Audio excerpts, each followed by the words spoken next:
Hoy en Vidas Cruzadas recibimos a Mira Milosevic. Mira Milosevic es investigadora senior del Real Instituto Elcano para las áreas de Rusia, Europa del Este y Balcanes.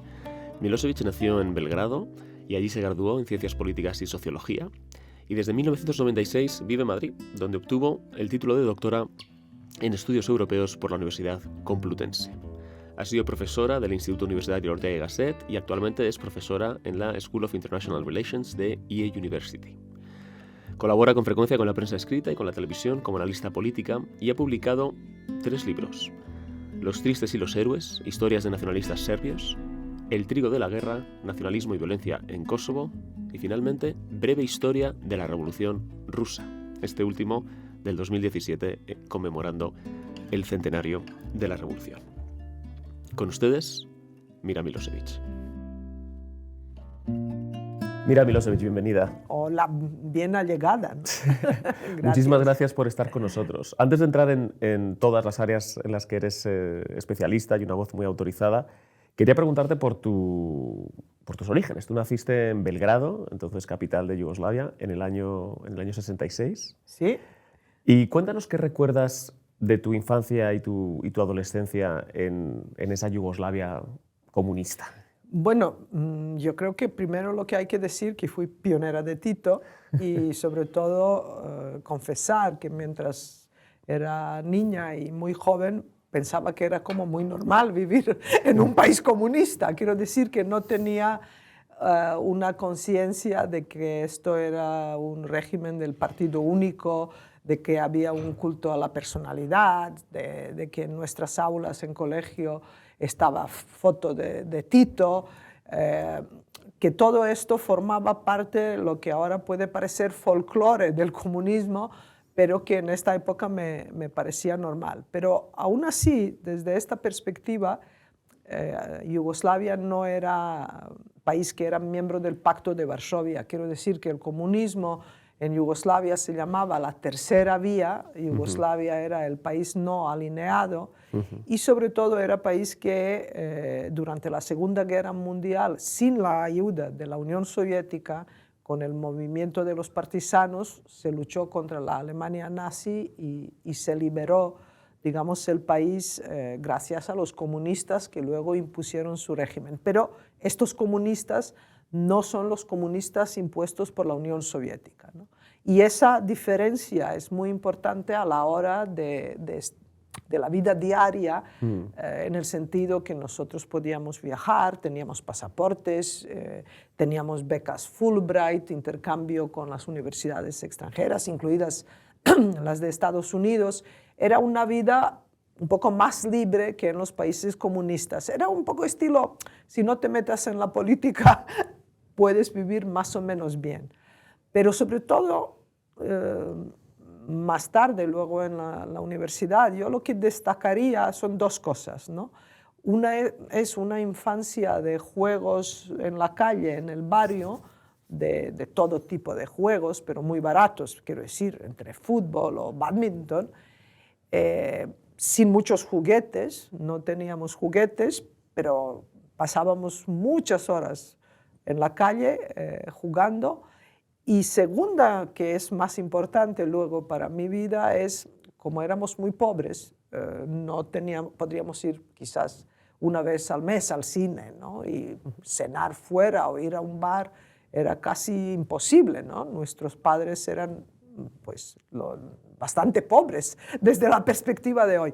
Esta condición nos ha hecho leer mucho, porque la televisión era horrible, ¿no?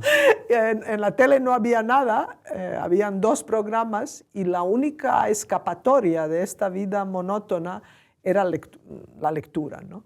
Entonces leíamos muchísimo, mi generación ha leído mucho y lo que hacíamos, pues nos encontrábamos en casas, preparábamos té, café, un bizcocho y hablábamos de libros, ¿no? Y ese periodo de mi vida yo creo que, bueno, es muy tópico decir el más feliz, pero sí, a pesar de vivir en un régimen comunista, yo creo que en estos años he creado una conciencia sobre la libertad pero bastante literaria. Claro. Literaria, pero libertad al fin y al cabo. Y luego más mayor durante mis estudios de sociología y ciencias políticas, por supuesto que tenía la asignatura de marxismo, ¿no? Pero tuve suerte de que mi profesor, la lectura obligatoria era la crítica de marxismo de Kolakowski, por lo que, Wow. Sí. que era bastante revolucionario, ¿no? Sí. Pero eso sí que me preparó luego para emigrar, al fin y al cabo. Tuvo un debate célebre, ¿no? Kolakowski con Thompson. Claro. Un intercambio de cartas magníficas. Magnífico, También, sí. por ejemplo, el libro La mente cautiva de Czesław Miłosz estaba traducida. Muchísimos libros estaban traducidos. Yo me acuerdo que vino Jacques Derrida a Belgrado y que había una cola a la sala donde daba la conferencia, una cola de 2 kilómetros para entrar. Y Derrida dijo, nunca he visto un pueblo tan interesado en filosofía. Y alguien le dijo, no, aquí esto es la moda más que la filosofía, claro. ¿no? Pero cualquier extranjero que venía había muchísimo interés, ¿no? Y era un poco... Era moda, ¿no? Y no, claro, esa sensación de, bueno, es un país comunista, pero no con esas figuras autoritarias y censoras tan fuertes como en los países, por supuesto, de la Unión Soviética, pero también del Pacto de Varsovia. Claro, ¿no? éramos más libres, pero aún así vivíamos en un régimen comunista, claro. Pero sí que la cultura general la educación en general era muy amplia. Teníamos asignatura de marxismo, teníamos la asignatura de la defensa general del pueblo, teníamos a partir de 13 años, aprendíamos a manejar escopetas, montar y desmontar una bomba, los primeros auxilios, quiero decir, nos preparaban para una guerra, básicamente, ¿no?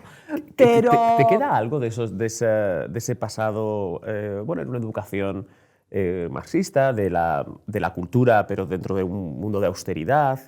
¿Hay algo que te quede no digo de nostalgia, porque uno tiene nostalgia por la infancia, en todo caso, pero de referencias, bueno, culturales o incluso morales, ¿no? de un sistema? Yo soy yugonostálgica en el sentido de Yugoplástica. Yugoplástica fue un equipo de baloncesto de Split, que es Croacia hoy en día, que tenía jugadores de todas partes de Yugoslavia. Y en Yugoslavia, pues como éramos muy buenos en baloncesto, éramos campeones del mundo en esta época y muy orgullosos, estábamos todos muy orgullosos, ¿no? Pero los que ganaban estos campeonatos del mundo, mayoría eran los jugadores de Yugoplástica. Y allí había una pequeña Yugoslavia, de verdad, ¿no? Entonces, en este sentido soy yugonostálgica. Por supuesto que no tengo nostalgia del régimen comunista, pero sí tengo nostalgia de esto, de estar bien, ¿no? Con todas partes. Los discursos nacionalistas que destruyeron la antigua Yugoslavia vinieron cuando el comunismo colapsó, ¿no? En 89, pero mi juventud y mi infancia han sido marcadas con una fraternidad y unidad, ¿no?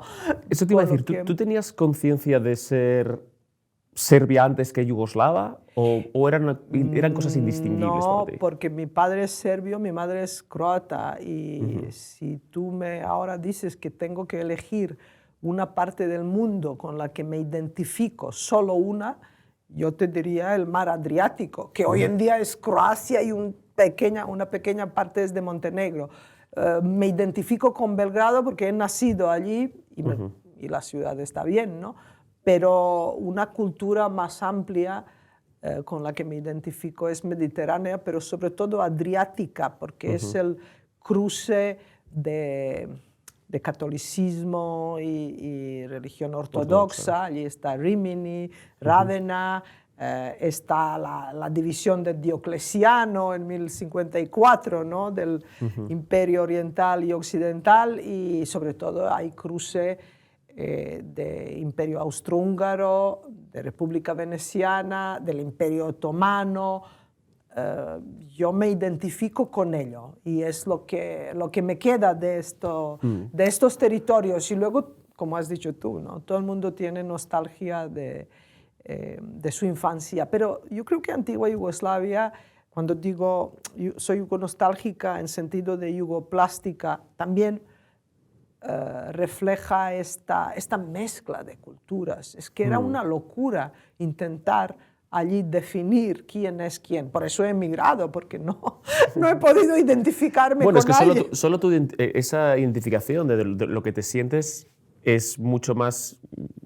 Es un cruce de caminos cultural, ¿no? No es digamos, no es nacional, ¿no? No es una identificación nacional, sino muy geográficamente localizada, pero donde han confluido muchísimas, no solo culturas, sino ahora, desgraciadamente, Sí, también naciones. pero ¿no? aquí lo que es, nosotros vivíamos en una especie de unas entidades multinacionales, que ahora es, por ejemplo, la Unión Europea, y en un momento nos han pedido desde allí definir solo una identidad nacional. Para ahora volver otra vez a integraros en la supranacionalidad. Exactamente. Y este proceso yo no le veo sentido, ¿no? Es doloroso, es súper largo y, por supuesto, la desintegración de la antigua Yugoslavia todavía tiene secuelas. Tu primer libro, que se llama Los tristes y los héroes. Los tristes y los héroes es un verso de un poema que cita Miguel de Unamuno. Unamuno escribió un artículo en 1918 que se llama Por el pueblo serbio.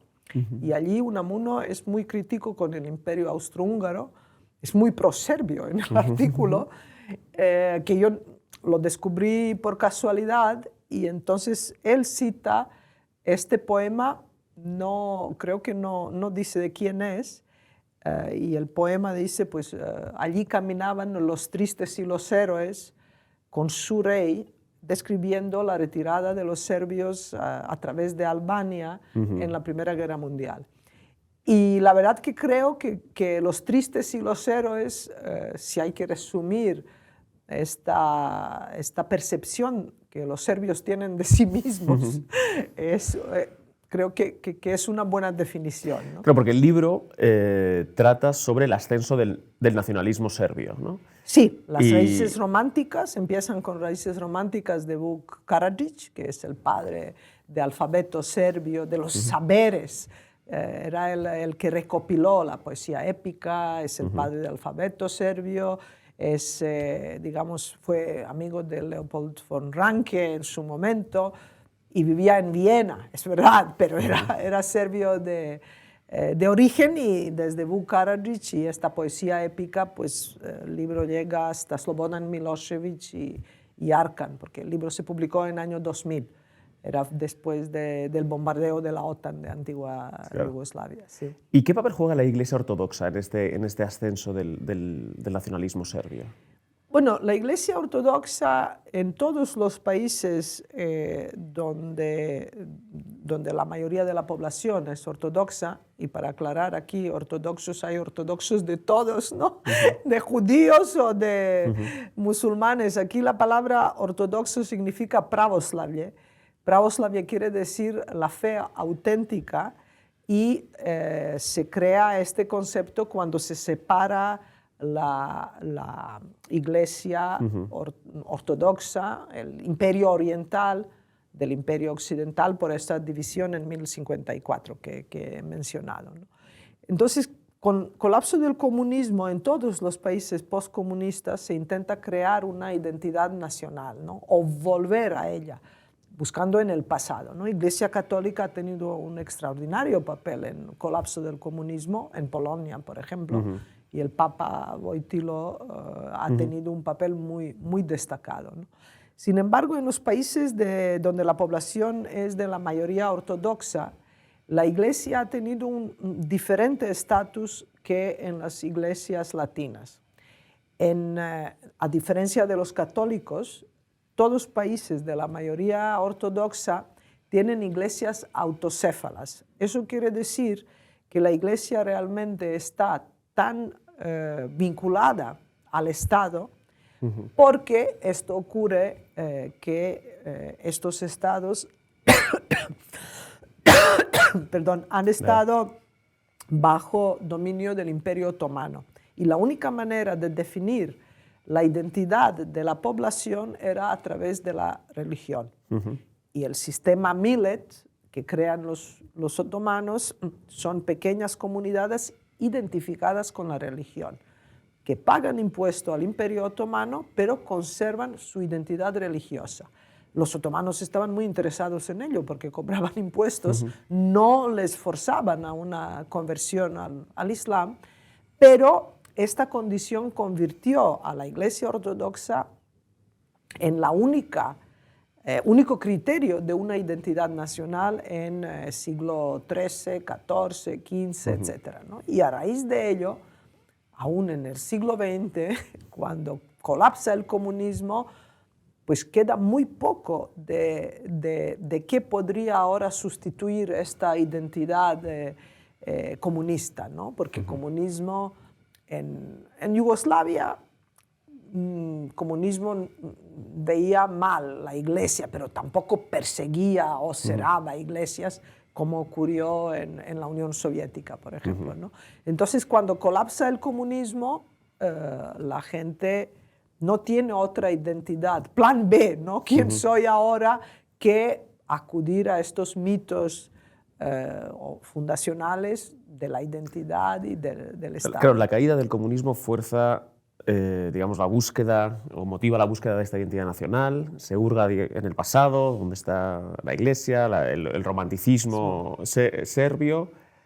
¿Y en qué momento eso va más allá de convertirse, pues, en una fuerza que aglutina a la población y que, digamos, delinea la soberanía nacional? Bueno, pues un poco para lo que fue el nacionalismo en el siglo XIX, ¿no? ¿Y en qué momento se convierte en algo peligroso, ¿no? O en algo hostil? Aquí hay tres factores, ¿no?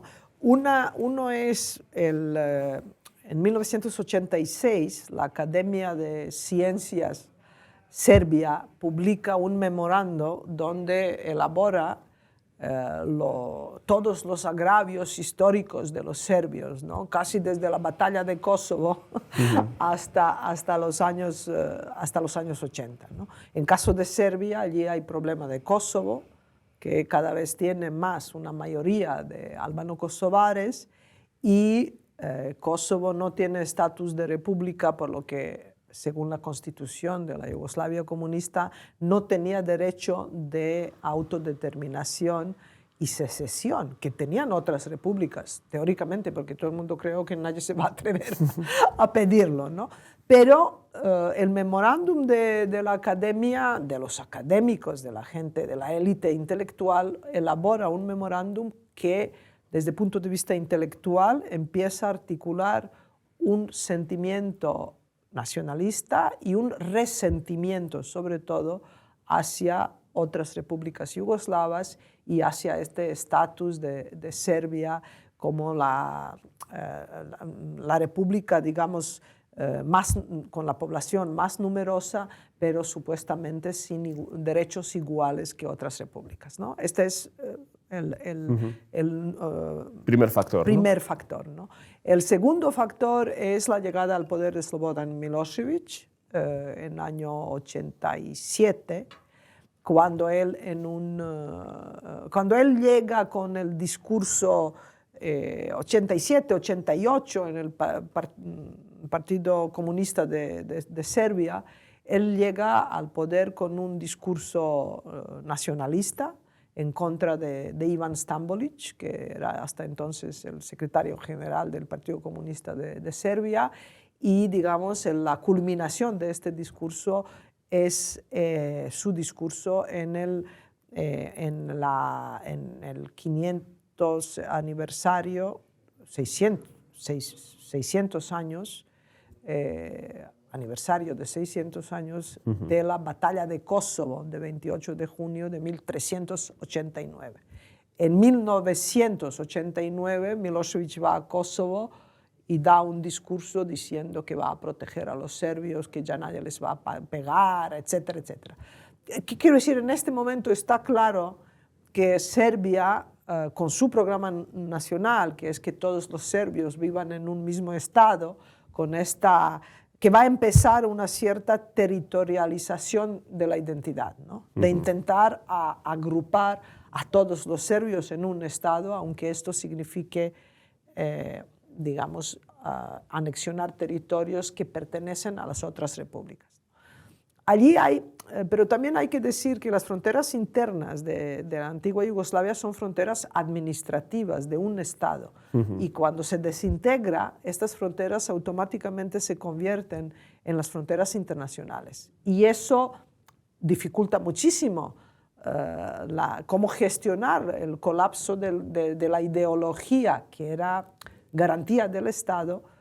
Y también, por supuesto, complica mucho las relaciones entre las repúblicas. Y el tercer factor, que quizás es más importante en nivel de todas exrepúblicas yugoslavas, los primeros dos son de Serbia, porque creo que Serbia tiene una gran responsabilidad en la destrucción de Yugoslavia. Hay que distinguir entre desintegración de Yugoslavia y destrucción de la Yugoslavia.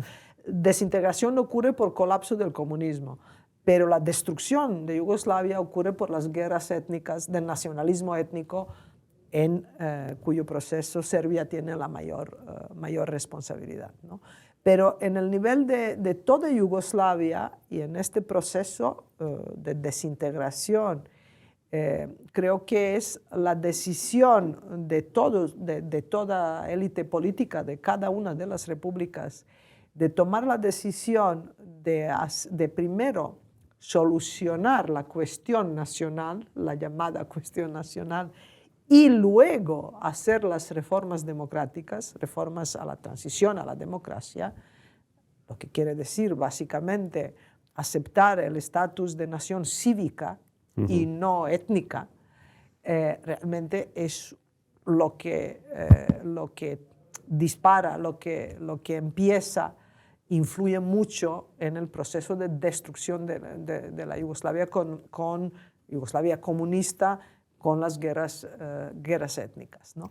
Y esta decisión la han tomado todos, tanto serbios como croatas, como musulmanes, porque ellos aunque son religión, tenían una república propia, que es Bosnia y Herzegovina, que nunca existió como Estado. Y, por lo tanto, yo creo que este es el factor que influye muchísimo. Hay otros, ¿no? Pero yo destacaría estos tres. ¿Y tú personalmente cómo lo vives esto? Porque claro, cuando estamos estos años de Milosevic, tú tienes entre 20 y 23 años, entiendo que estás con tus estudios de sociología sí. y ciencias políticas. ¿Ves con mucha suspicacia este auge del nacionalismo? Y una segunda pregunta, ¿la guerra... ¿Es cierto esto que dicen de a nadie en Yugoslavia se le pasaba por la imaginación que podía esto terminar en una guerra, como terminó? Pues Tito siempre decía, y con esto nos han educado, ¿no? Hay que vivir en paz, pero prepararse, como si paz va a durar más de 1000 años, pero estar preparados como si la guerra puede empezar mañana. Nosotros hemos crecido con esta idea, ¿no? Porque hubo problemas de nacionalismos en los años 70, pero yo nunca imaginé que va a haber una guerra, ¿no? Yo he tenido suerte, yo creo, porque nacionalismo es la música, el canto de la sirena del nacionalismo es muy seductora. Quiero decir, es muy difícil en un contexto donde tú no tienes... Ahora yo te hablo de nación cívica y nación étnica. Yo no sabía que esto existe en los años 80. Nadie me había dicho en estos términos, ¿no? Por lo tanto, solo sabes del nacionalismo étnico y la gente en la crisis intuitivamente intenta agruparse con los suyos, ¿no? Yo he tenido suerte en dos cosas. Una es de mi origen mixto, que me lleva a querer mucho Croacia, el Adriático, etc. Y segunda, más importante, yo mientras estudiaba trabajaba en el semanal NIN, que era el más importante semanal. Trabajaba con Ju Grizelj, con un extraordinario periodista de origen croata, y trabajaba con Ivan Čolović. Ivan Čolović era editor de lo que se llama Biblioteca Siglo XX, y es un gran experto en nacionalismo. Hoy en día sus libros están traducidos en francés, al inglés. Era muy, muy crítico con el nacionalismo. En el periódico y de Ivan Čolović aprendí que esto no era bueno para nadie, ¿no? Y que va a producir las guerras. Con Ivan Čolović trabajaba en diferentes proyectos sobre nacionalismo étnico. Él era hombre que se doctoró en Sorbonne, en París, y trabajamos justo en un proyecto sobre el folclore, nacionalismo y cómo en los estadios de fútbol, nuestra tesis era que el primer nacionalismo en antigua Yugoslavia empieza en los estadios de fútbol y en la academia serbia, ¿no? Pero entre ellos hay muchos puntos en común. Es interesante. Bueno, sí, y de hecho las aficiones del Partizan de Belgrado, ¿no? Y de la Estrella Roja han sido muy, y siguen siendo aficiones muy encendidas. Sí, pero si luego Arkan compra el mayor mercenario y paramilitar serbio, compra un equipo de fútbol, ¿no? Es lo que hace gente rica de mafia, que quiere contribuir a la patria de alguna manera. Por lo tanto, yo he tenido suerte de aprender, porque era joven y sobre todo no tenía una educación liberal, tenía una educación comunista, aunque muy culta. Pero yo creo que esto, pues bueno, es suerte ¿Y en qué momento sales de Serbia? Yo salgo en 1992, emigro a Alemania, a Hamburgo, porque allí tengo amigos, porque en el año 92, con mi apellido, que es muy frecuente en Serbia, conseguir un visado sin tener muchísimo dinero es absolutamente imposible. Yo no tenía muchísimo dinero, ni mucho menos, vamos. De hecho, el billete de avión me pagó la madre de mi amiga, la que me acogió en Hamburgo. Era una amiga medio alemana, medio serbia, y su madre vivía en Hamburgo. Y me compró billete y, bueno, estuve en Alemania, estuve un año y medio en Hamburgo y, bueno, hace unos 10 años que devolví dinero a esta buena mujer, ¿no? Pero yo no tenía dinero. Y en Hamburgo viví, bueno, trabajé en una tienda en un anticuario de instrumentos musicales de un polaco que tenía, arquitecto, que tenía un estudio de arquitectura, pero abajo tenía una tienda de instrumentos musicales antiguos. Pero Alemania, por mucho que yo me esforzaba allí de integrarme o de lo que sea, el hecho de que venía de Yugoslavia y debido a una gran emigración yugoslava en los años 70, claro. Yo era gastarbeiter, haga lo que haga. Y sigo teniendo muy buenos amigos alemanes, pero nunca me he sentido integrada en Alemania como me siento ahora, por ejemplo, en España, ¿no? ¿Cómo terminas haciendo tu doctorado en la Complutense? Es decir, ¿cómo acabas en Bueno, España? de Hamburgo me voy a los Estados Unidos.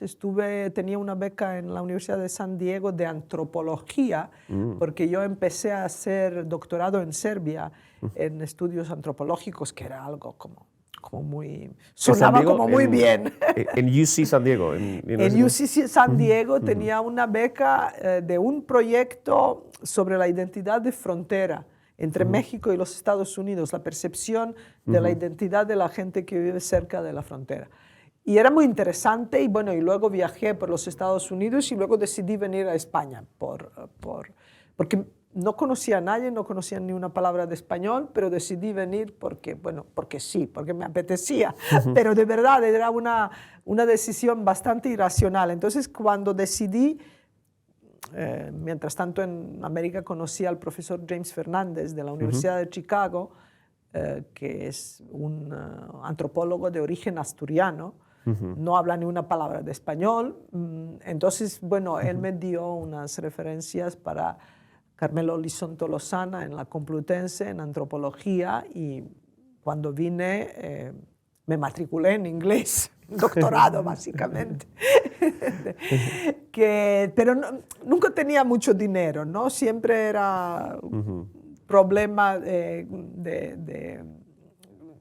de mantenerte, de hacer algo que te gusta. Esto yo creo que es un problema común de la gente hoy en día joven. Sí, sí. No es nada, no por ser solo emigrante, sino que es un problema que tenían españoles mismos, ¿no? Entonces yo trabajaba en Audi, en un concesionario de coches, y hacía mi tesis doctoral, pero luego conocí a Juan Pablo Fusi, que me propuso pasarme a la Fundación Ortega, al Instituto Universitario José Ortega y Gasset. Hoy Ortega Marañón.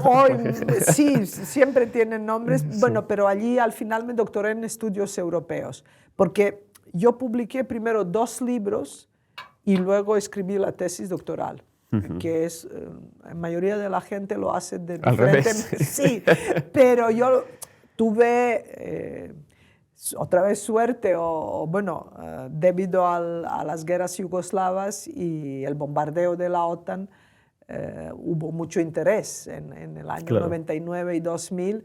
En 99 publiqué un artículo en El País. Primer artículo en España publiqué en El Correo, que me lo publicó José Antonio Zarzalejos. Y a partir de allí El País me llamó, me pidió un artículo, y Espasa Calpe lo vio y me llamó y me ofreció a escribir un libro. Quiero decir que era una cosa bastante... Sí, orgánica. Orgánica, sí. Luego escribí otro libro. Sí, y tu segundo libro es sobre Kosovo. Mi segundo libro, el primer libro, es el que sobre nacionalismo serbio, ¿no? Muy sobre nacionalismo serbio, y hay un gran capítulo sobre la poesía épica serbia, que es básicamente describe el mito fundacional del primer Estado serbio después de la batalla de Kosovo, etc., ¿no?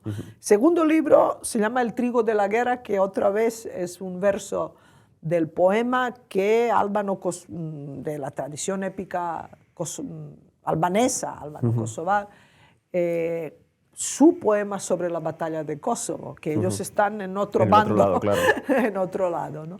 Y después del bombardeo de Kosovo y Yugoslavia por la OTAN, también era una necesidad emocional, un poco, yo creo, porque allí sí que muchos amigos míos no me acusaron, ¿no? Pero sí que no me acusaron de nada, porque yo había emigrado antes, pero sí de no haber vivido juntos el bombardeo, porque para los serbios esto sigue siendo una experiencia muy dolorosa y una ruptura con Europa y con Occidente en general.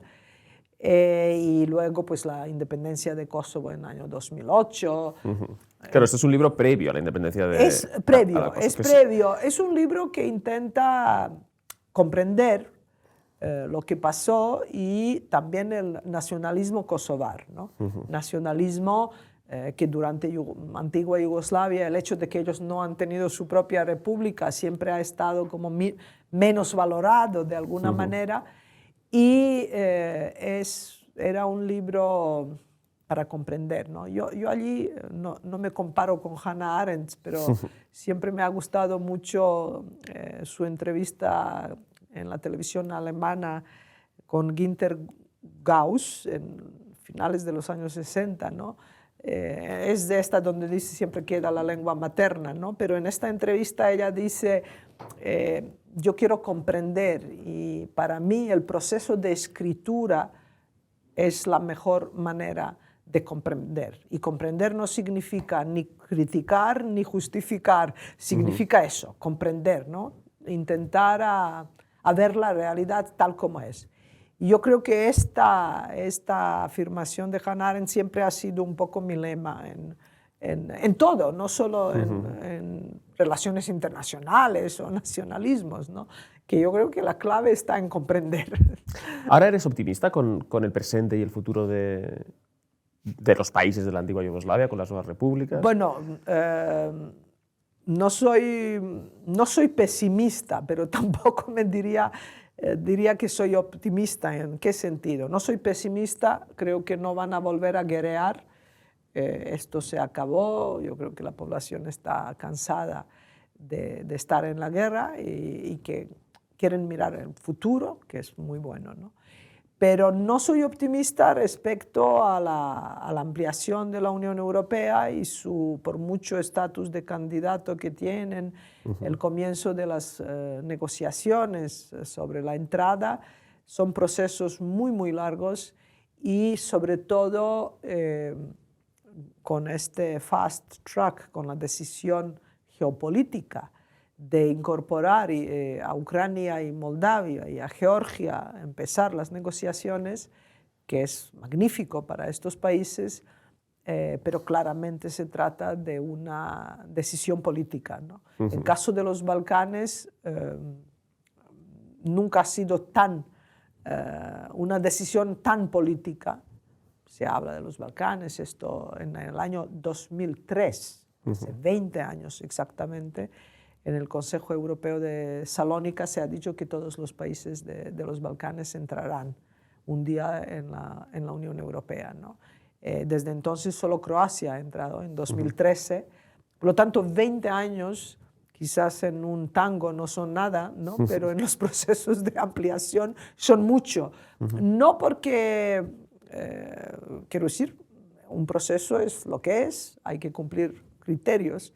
El problema es cómo mantener la población que es proeuropea, cómo mantenerla proeuropea en tan largo plazo. Por lo tanto, yo creo que mientras yo viva, estos países no van a ser miembros de la Unión Europea y eso, pues bueno, en este sentido no soy optimista, pero yo creo que vamos a ver el lado bueno, ¿no? Que esto va a empujar a estos países a una mayor integración regional, ¿no? Que también es importante, que pueden crear su mini Schengen que su región sea un modelo pequeño, una imitación de la Unión Europea, aunque no integrada en la Unión Europea, pero sí pueden arreglar sus relaciones a través de un modelo similar. Has mencionado a Ucrania y ahora cualquiera que te busque en internet y vea las entrevistas que te han hecho y tus intervenciones en medios de comunicación, verá que sobre todo han sido sobre Rusia y bueno, más recientemente sobre la invasión de Ucrania. Pero hay un momento en el que tú, efectivamente, tu foco de investigación se desplaza, ¿no?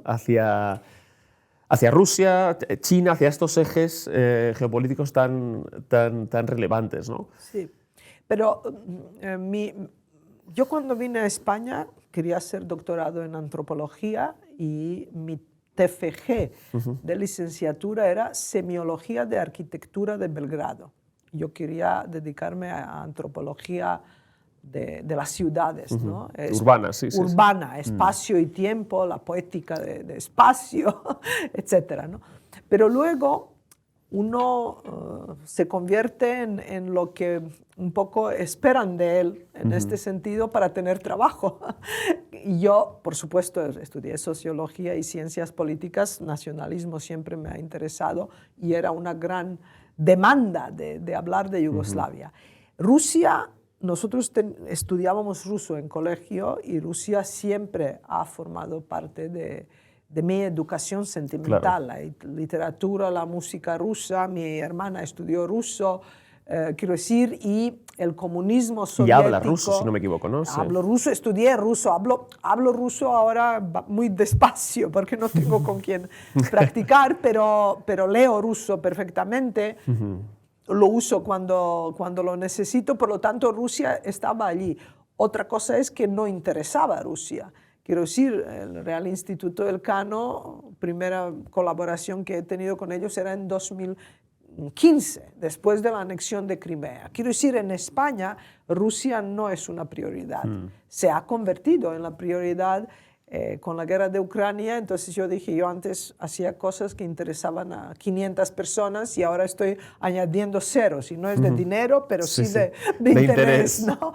Y si hablamos de Rusia, es imposible no ubicarle en este marco de la rivalidad entre grandes potencias, aunque hay que decir que Rusia no es la Unión Soviética, no es una gran potencia, excepto que es una potencia nuclear. y sin embargo las dinámicas de relaciones internacionales nos llevan para comprender lo que está ocurriendo. Es de verdad necesario comprender el papel de Rusia y su política exterior en la seguridad y defensa de los países de la relación transatlántica y, por supuesto, de su relación con China, que cada vez es más estrecha. ¿Crees que se ha puesto demasiado énfasis desde algunos foros, sobre todo, en lo que ha hecho mal la OTAN y en toda esta teoría de las promesas incumplidas y de la expansión que nunca debió llevar a cabo hacia el este, y poco énfasis en la naturaleza nacionalista que ha adquirido la Rusia de Putin y digamos, expansionista, aunque no sea un expansionismo solo de territorial, sino de influencia y de recuperar pues, esa grandeza un poco en la línea del nacionalismo serbio que hablábamos? Es la Iglesia ortodoxa también. Vamos a ver, Rusia es un país revisionista. Quiere revisar sus acuerdos que ha firmado en el año 91 en la desintegración de la Unión Soviética. Está revisando su identidad nacional postimperial y es revisionista respecto al orden liberal internacional. Hay muchísimos factores que influyen en estos tres revisionismos y es verdad que uno de los factores es la ampliación de la OTAN como la perciben los rusos. Hay que decir que sí, en el momento de la desintegración de la Unión Soviética, un poco antes, a finales de los años 80, están las conversaciones entre Gorbachev, el Bush padre, y luego posteriormente con Ronald Reagan, Bush, etc. Y son conversaciones que en algún momento sí que se habla de la ampliación hacia el este, que sí, que no, pero son conversaciones y dinámicas que cambian. Nunca nada se firmó y aquí estamos ante una verdad que puede sonar paradójica, pero la verdad que es así, hay verdades que son paradójicas, ¿no? ¿Por qué es paradójica? La ampliación de la OTAN era necesaria en términos estratégicos y políticos porque la única manera de proteger y garantizar la seguridad y defensa de los países exmiembros del Pacto de Varsovia era incorporarlos en la OTAN. No hay otra manera de garantizar su seguridad. Además, ellos querían. No es que los Estados Unidos querían ampliar la OTAN, sino que estos países querían, y en 1994 ya Václav Havel encabezó una serie con otros líderes, una gran correspondencia con Casa Blanca, exigiendo la entrada en la OTAN. Y esta es una parte de la verdad. Otra parte de la verdad es que la ampliación, sea como sea, iba a producir tensiones con Rusia. Porque eso también es la verdad.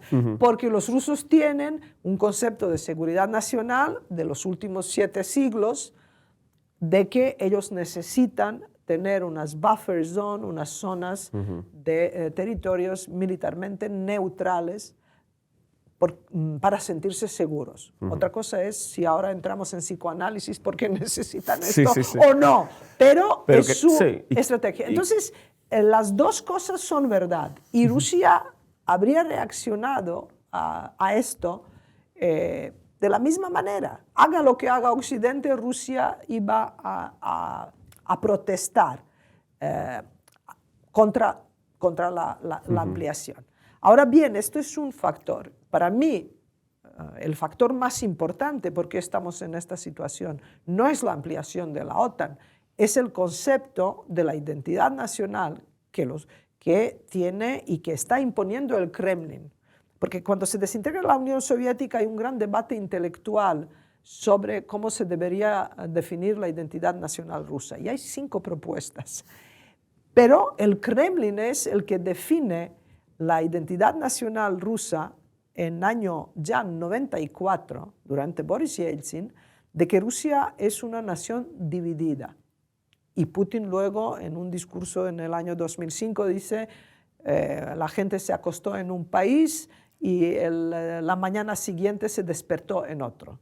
y 25 millones de los rusos quedaron fuera de las fronteras de la Federación Rusa y están en las ex repúblicas soviéticas, ¿no? Son 25 millones de los rusos étnicos y 30 millones de rusos hablantes. Entonces la percepción del Kremlin es que ha perdido más de 50 millones de población, ¿no?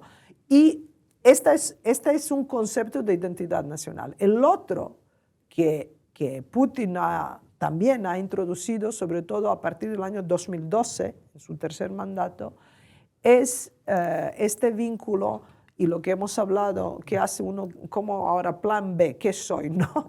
Uno intenta recurrir a su pasado, ¿no? Y el pasado de Rusia según ellos, es el Rus de Kiev, es la conversión del príncipe Vladimir en cristianismo ortodoxo en 988, es el Principado de Moscovia que se crea en el siglo XV, etc., ¿no?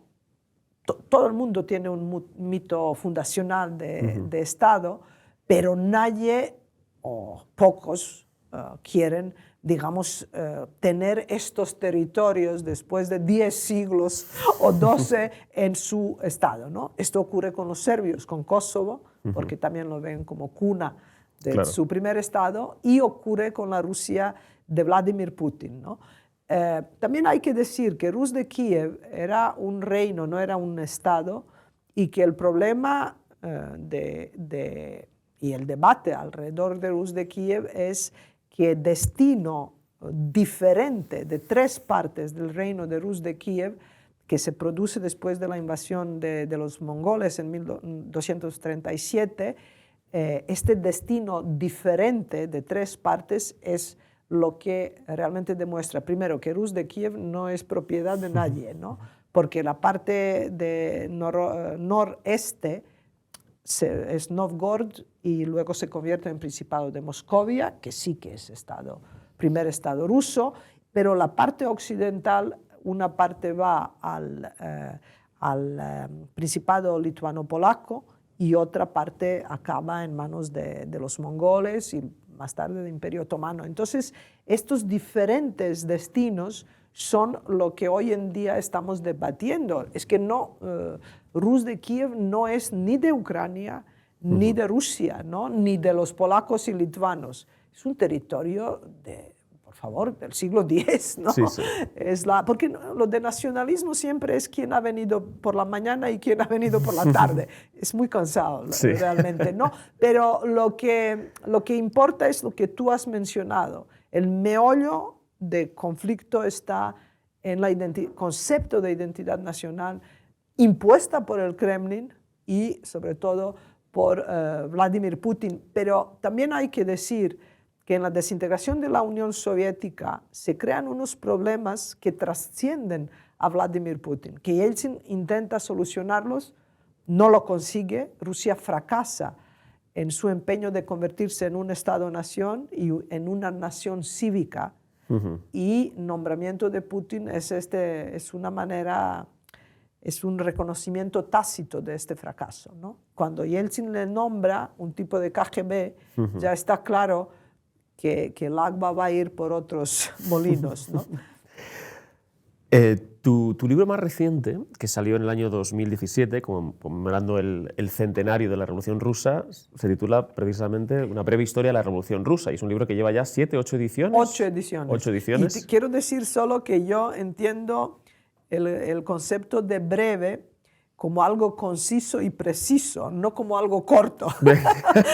Porque cuando dicen breve, quiero decir, ser breve en mi caso es ser muy preciso, ¿no? Ir al grano. Ir al grano.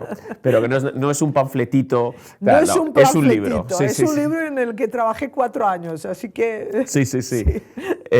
Y quería preguntarte, bueno, pues por tu visión sobre la Revolución Rusa, sobre la que evidentemente se ha escrito tantísimo, ¿no? Y también sobre el lugar que tiene la Revolución Rusa en el imaginario nacional ruso ahora, ¿no? Porque entiendo que la caída del comunismo implica no solamente buscar en las raíces, ¿no?, una identidad nacional, sino pensar y debatir cómo integrar toda la etapa comunista desde la épica de la revolución, ¿no?, en la nueva historia nacional rusa. Esto es un asunto muy, muy complejo y de hecho el problema, por qué Rusia es como es hoy en día, está allí de alguna manera, porque después de 70 años del comunismo, del imperio comunista, porque la Unión Soviética más o menos tenía las mismas fronteras que el imperio zarista, incluye prácticamente a todos los pueblos que formaron parte del imperio zarista. La revolución de octubre ha producido diferentes cosas, ¿no? Por supuesto, como dice, Vladimir Putin directamente reprocha a Lenin por haber creado la República de Ucrania y que una parte de Novorossiya, la parte que era rusa, que es la parte de Donbass y Crimea, que se incorpora en Ucrania en 1954 como una parte administrativa de Ucrania, Putin es muy crítico con los bolcheviques y especialmente con Lenin por haber creado la República de Ucrania y haber dibujado estas fronteras. Entonces allí está el primer problema. Hay muchos otros que son propios del comunismo y que han sufrido todos los países comunistas, ¿no? Pero hay aquí otra paradoja. Por mucho que los rusos pueden condenar las purgas y el terror de Stalin entre 1934 y 1938 y todo lo que Stalin ha hecho a la Unión Soviética, primero a la Unión Soviética y a los rusos mismos, Stalin ha ganado Segunda Guerra Mundial, ha creado el imperio interior y el imperio exterior, que eran los países satélites de la Unión Soviética, los del Pacto de Varsovia, ha llevado al país a un punto de ser capaz de rivalizar con los Estados Unidos como potencia nuclear a finales de los años 60 y 70. Quiero decir, Stalin había cumplido este sueño de Rusia como gran imperio, ¿no? De igualar a los Estados Unidos, ni más ni menos, ¿no? Entonces, allí hay un problema y una esquizofrenia antes de la guerra de Ucrania, cómo incorporar toda esta herencia antes de Putin, ¿no? Incluso, quiero decir, la glasnost y perestroika que introduce Gorbachev tienen como objetivo de reformar al comunismo, cuando el comunismo es irreformable, ¿no?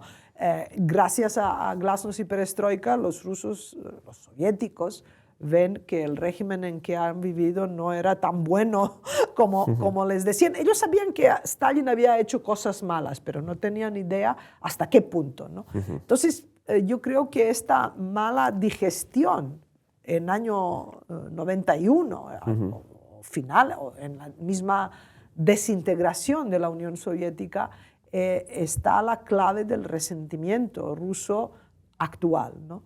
Y Putin decidió no mover, por ejemplo, el mausoleo de Lenin porque cree que es porque todavía vive gente que cada vez menos, pero todavía hay veteranos.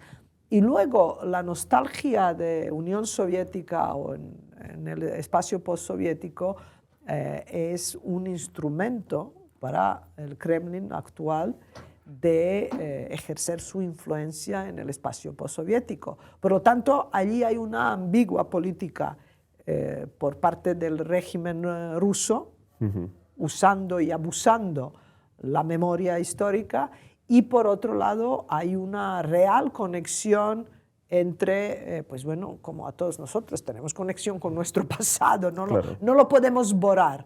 Hay que convivir con él, por muy desagradable que sea, y no siempre es fácil digerirlo, ¿no? Por lo tanto, yo creo que Rusia conserva este pasado para influir en el espacio postsoviético y, por supuesto, este periodo de stalinismo que ahora valoran su gran éxito imperialista, por otro lado, es una herencia muy podrida y muy peligrosa para incorporarla como punto de referencia para una identidad nacional.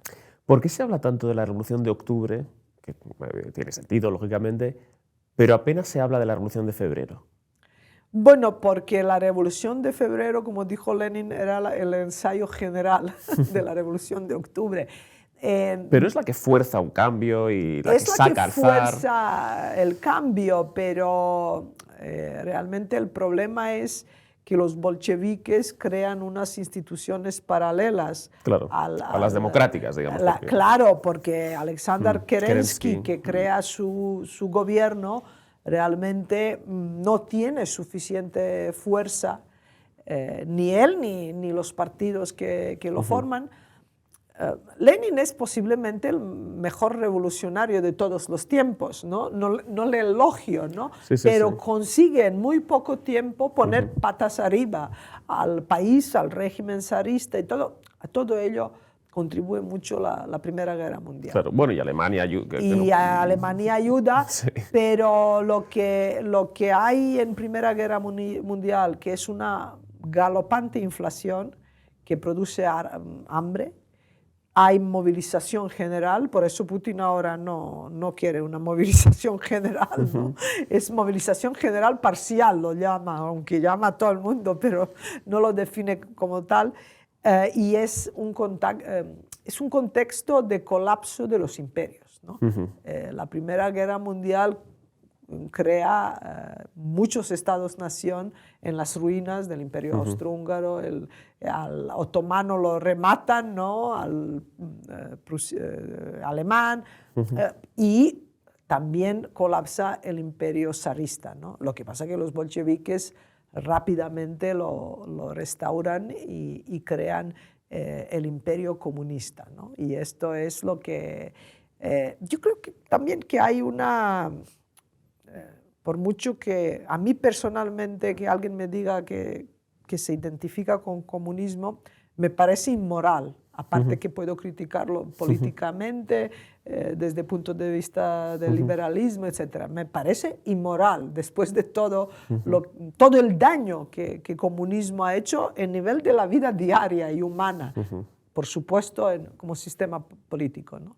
Pero yo creo que siempre hay una visión romántica porque comunismo está vinculado a la idea de justicia social, que siempre será atractiva y que está allí.